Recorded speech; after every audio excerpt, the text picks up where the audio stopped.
नमस्कार जी, एक बार फिर से इस वीडियो में मैं आपका स्वागत करता हूँ। दोस्तों, पिछले कुछ दिनों में मैं एक वीडियो बनाया था जिसमें आप सबसे मैं एक राय पूछा था कि आप प्रोफेसर बंजर सिंह को किस प्रकार से समझते हैं। क्या आपको क्या लगता है कि उसके ऊपर में जो बेविचार का आरोप लगाया गया है, क्या वास्तव में ऐसा ही हुआ होगा या नहीं। उस वीडियो में बहुत सारा आप लोगों ने कमेंट किया और आपने उस वीडियो को अपना कीमती समय निकाल करके देखा और कमेंट किया, इसीलिए आप सबको तहे दिल से मैं शुक्रिया अदा करता हूं। आप सब ऐसे ही नसीब में आगे बढ़ते रहिए। दोस्तों, बंजर सिंह को फंसाया गया है या नहीं, ये बात जो है वही जानता है या परमेश्वर जानता है, क्योंकि परमेश्वर के दास को बहुत सारे लोग आज तक गलत गलत आरोप में फंसाता है ताकि परमेश्वर की जो कलीसिया है वो आगे ना बढ़े। देखिए, जब कोई कलीसिया आगे बढ़ता है और उस कलीसिया के द्वारा बहुत सारे लोगों को सुसमाचार प्रचार सुनाया जाता है और बहुत सारे लोग जो है जो पाप में फंसे हैं, जो विचार में फंसे हुए, जो गलत रास्ते फंसे हुए हैं, वो सारे गलत रास्तों को छोड़ करके जब वो अच्छाई की तरफ में आगे बढ़ने लगता है, तब जो है किसी को तकलीफ होता है। वो है शैतान, जिसका नाम है लूसीफर। वही जो है कलीसिया को बर्बाद करने का, कलीसिया को सताने का काम करता है। ये बात को आपको ध्यान रखना होगा कि शैतान है सीधा आप पर डायरेक्ट फेस टू फेस नहीं आता है। वो किसी को आपके अगेंस्ट खड़ा करेगा, किसी को आपके सामने खड़ा करेगा, आपका विरोध करेगा। वो किसी के माध्यम से वो आपका विरोध जरूर करेगा आपकी कलीसिया को गिराने के लिए। देखिए, प्रोफेट बंजर सिंह के ऊपर में जो भी व्यभिचार का आरोप लगाया गया है, उसी समय में जो लोग आरोप लगाया है, क्या आपने जो कमेंट किया, बहुत सारे लोग मुझे कमेंट किया कि नहीं, प्रोफेट बंजर सिंह को फंसाया गया है, उसने ऐसा पाप व्यभिचार नहीं किया है। मैं भी ऐसा ही मानता हूं कि उसने कोई पाप या व्यभिचार नहीं किया है, उसे फंसाया गया है ताकि कलीसिया आगे ना बढ़े, परमेश्वर के काम आगे ना बढ़े, ऐसा उसे फंसाया गया है। देखिए, सिर्फ प्रोफेट बंजर सिंह भी नहीं है, और भी बहुत सारे परमेश्वर के दास, बहुत सारे कलीसिया के कुल शैतान ने सताया है।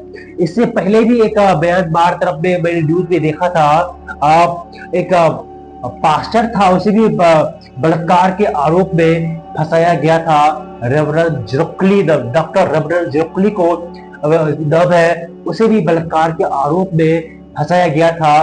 बाद में फिर वो वहां से कुछ 1-2 साल के बाद बाहर तो वहां से बरी किया गया था। लेकिन जो शैतान जो है आप पर अटैक जरूर करता है आपके कलीसिया को गिराने के लिए। जैसे अभी बाइबल में एक उदाहरण है, यूसुफ के बारे में आप जानते होंगे। यूसुफ को भी उसकी जीवन में विश्वास से गिराने के लिए पोतीफर की पत्नी ने उसके साथ में गलत काम करना चाहा, लेकिन जो वहां से यूसुफ जो है अपने गमछा छोड़ करके फेंक करके वहां से वो भाग गया। अगर आप बेविचार से नहीं भागेंगे तो बेविचार में पड़ करके आप जो है पाप कर बैठेंगे। बाइबल में ऐसे बहुत सारे उदाहरण हैं, जिसको जो बेविचार में पड़ा वहां से फिर बाद में वो निकला, कितना बेविचार से भागा भी। और ये अभी जो भारत के अंदर में जो एक आरएसएस करके कोई संस्था है, और ये संस्था के जो लोग हैं, ये सिर्फ मसीही लोगों को टारगेट करता है, मसीही लोगों को सताने का प्रयास करता है, कोशिश करता है। अभी कुछ दिन में आप देखे होंगे छत्तीसगढ़ में 2 नन को धर्म परिवर्तन के आरोप लगा करके उसे फंसाया गया और झूठा एफआईआर दर्ज करवाया और झूठा बयान दिलवा करके उसे अरेस्ट करवाया गया था। अभी कुछ दिन पहले ही वो वहां से बाइज्जत बरी हुआ। जो उस पर आरोप लगाया गया था वो कोर्ट में गलत साबित हुआ और वहां से उसे बाइज्जत बरी किया। हालांकि केस अभी एफआईआर अभी तक उन लोगों ने वापस नहीं लिया, लेकिन वहां से जितने भी इस पर आरोप लगा था, वो आरोप जो है नन के ऊपर में जो आरोप लगा था, वो आरोप जो है वो गलत साबित हुआ और उसको वहां से बाइज्जत बरी किया गया।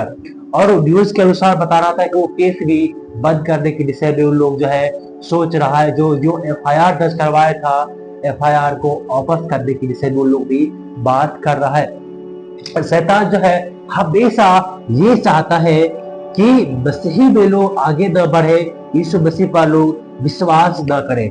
क्यों? क्योंकि जो सब शैतान जो है ये चाहता है, क्योंकि जो यीशु मसीह है वो लोगों के जीवन में प्रकाश लाता है और उसके जीवन से बुराई जो है वो नाश होने लगता है। जो लोग यीशु पर विश्वास करता है उनके जीवन से बुराई का नाश होने लगता है। अगर जो लोग यीशु मसीह विश्वास करता है उसके अंदर में जितनी भी बुराई है, चाहे उसके व्यवहार में हो, सोच में हो, वो बाइबल पढ़ने के द्वारा, वचन को सुनने के द्वारा, प्रार्थना करने के द्वारा उसके अंदर से बुराई जो है खत्म होने लगता है। उसके अंदर जितनी भी बुराई है वो प्रकट होने लगता है। इसी कारण से जो है लोग यीशु मसीह पर विश्वास नहीं करता है और शैतान ये नहीं चाहता है कि लोग यीशु मसीह पर विश्वास करके बुराई के रास्ता को छोड़ सके। देखिए, इस संसार में आप एक भी ऐसा व्यक्ति नहीं पाएंगे जिसके अंदर में बुराई नहीं है।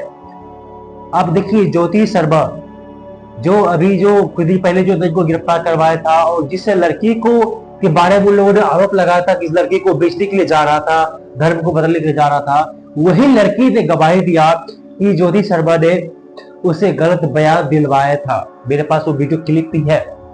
दिलवाया था कि मैं तुम्हारे परिवार वालों को मार दूंगी अगर तुम मेरे कहने के अनुसार बयान नहीं देगी। तो ऐसे ऐसे गलत आरोप लगा करके जो है मसीहत को बदनाम करने का कोशिश किया जा रहा है। और प्रोफेट बजना सिंह के ऊपर में जो बेविचार का आरोप लगाया, इस आरोप से जो है सिर्फ प्रोफेट बजना सिंह के बदला भी नहीं हुआ, पूरा मसीही समाज का बदला भी हुआ, पूरा मसीही का बदला भी हुआ। क्योंकि बाइबल को पढ़ने वाले लोग इस सबसे दूर रहता है, यीशु मसीह पे जो विश्वास करता है इस सबसे दूर रहता है। लेकिन जब लोग आज न्यूज में क्या न्यूज देखा जा रहा है, बलात्कारी प्रोफेट बजना सिंह ऐसे नाम से संबोधित किया जा रहा है। यीशु यीशु वाले बाबा बलात्कार किया, ऐसा ऐसा न्यूज चलाए जा रहे हैं, बहुत सारे मीडिया ट्रायल चला। इसीलिए शैतान जो है बदलाव करने की कोशिश कर रहा है मसीहत को अलग अलग तरीका से, अलग अलग लोगों के द्वारा। प्रोफेट बजना सिंह का जो न्याय है, यहाँ के कोर्ट ने जो भी उसको दोषी करार दिया हो, जो भी किया हो, लेकिन जो सबसे जो बेज अदालत है वो परमेश्वर का अदालत है। अगर परमेश्वर की नजर में उसने दोषी है तो परमेश्वर उसे सजा जरूर देगा। अगर वो निर्दोष है तो परमेश्वर उसे बाइज्जत वहां से बरी भी करेगा। ये न्याय करने का काम जो है परमेश्वर का है, उसे हम परमेश्वर के हाथ में सौंप देते हैं। हम और आप जो है न्याय करने वाला कोई भी नहीं है। सब कुछ हमारे और आपके मनों को जांचने वाला भी परमेश्वर है। वो हम सब के मनों को जांचता है। चाहे शैतान जो है कितने भी जोर क्यों न लगा ले, कलीसिया को झुकाने का, कलीसिया को बर्बाद करने का, कलीसिया को परेशान करने का या गलत आरोप लगाने, वो कभी भी जीत नहीं सकता। यीशु मसीह ने कहा, तुम धारक मानो, मैंने संसार को जीत लिया है। उस शैतान पर यीशु मसीह ने विजय हासिल किया है। इसीलिए मसीही, आप देखेंगे पहली सदी से जितने भी मसीह को सताया गया उतने ही मसीहत जो है आगे बढ़ा है, आगे बढ़ा है। एक व्यक्ति को आप पकड़ सकते हैं, यह हजारों लाखों में है। इसीलिए आप सबसे आग्रह करते हैं कि आप जो है प्रोफेट बजना सिंह के लिए, उसकी कलीसिया के लिए प्रार्थना जरूर कीजिए कि परमेश्वर इसके विषय में सही फैसला करे और परमेश्वर बहुत जल्द इसके लिए रास्ता निकाले। देखिए, जब आप प्रार्थना करेंगे तो परमेश्वर आपकी प्रार्थना को सुनेगा और प्रोफेट बजना सिंह को बाहर निकालने के लिए रास्ता खोलेगा।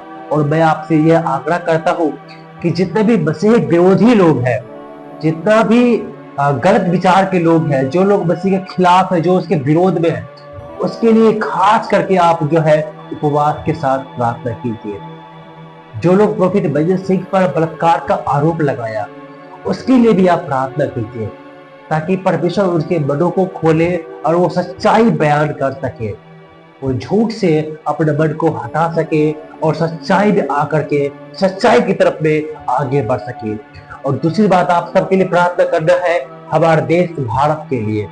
हमारे देश के जो यूथ है, जो जवान लोग हैं हमारे देश का, आज बहुत सारे लोग गलत रास्ते तरफ पे जा रहे हैं। बहुत सारे जवान आज हमारे देश के, कोई ड्रग्स ले रहे हैं, कोई ताड़ी पी रहा है, कोई दारू पी रहा है, गलत गलत रास्ते भी जा रहा है।